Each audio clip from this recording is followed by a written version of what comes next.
بسم اللہ الرحمن الرحیم۔ جیسا کہ ہم دیکھ رہے ہیں کہ مسلمان آج ہر اعتبار سے مار کھا رہا ہے، چاہے وہ سیاست ہو یا معیشت، اور اس کی اصل وجہ دین سے دوری ہے۔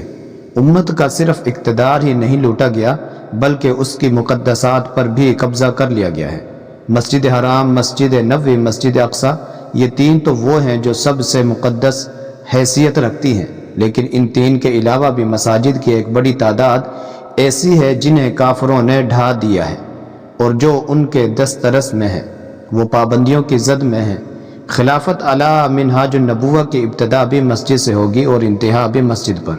مسجد حرام میں بیعت سے یہ سفر شروع ہوگا تو مسجد اقصی پر جا کر رکے گا، اور یہ مسجدیں سب کے سب آزاد و آباد ہو جائیں گی، اور جب اللہ کا گھر آزاد ہو جائے گا تو باقی زمینیں بھی آزاد ہو جائیں گی۔ یہ سبق معراج کے واقعے سے بھی ملتا ہے، امت کی تاریخ سے بھی حاصل ہوتا ہے، اور سورۃ اسراء بھی اسی جانب نشاندہی کرتا ہے کہ ایک طرف اگر مسجد حرام ہے تو دوسری جانب مسجد اقصی۔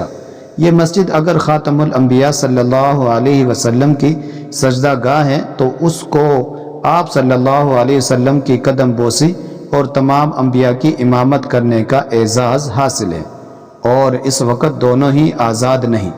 حضرت امام مہدی رضی اللہ تعالیٰ عنہ مسجد حرام اور مسجد اقصی دونوں کو آزاد کروائیں گے انشاءاللہ تعالی۔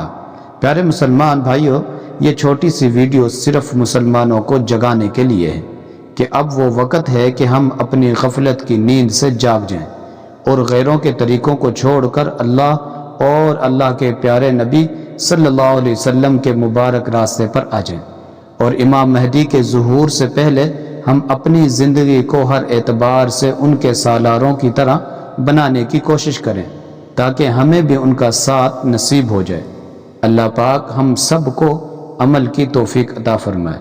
پیارے دوستو، اگر ہماری ویڈیو اچھی لگتی ہوں تو ویڈیو کو لائک اور شیئر ضرور کیا کریں، اور چینل کو سبسکرائب کرنا نہ بھولیے۔ وعلیکم السلام ورحمۃ اللہ وبرکاتہ۔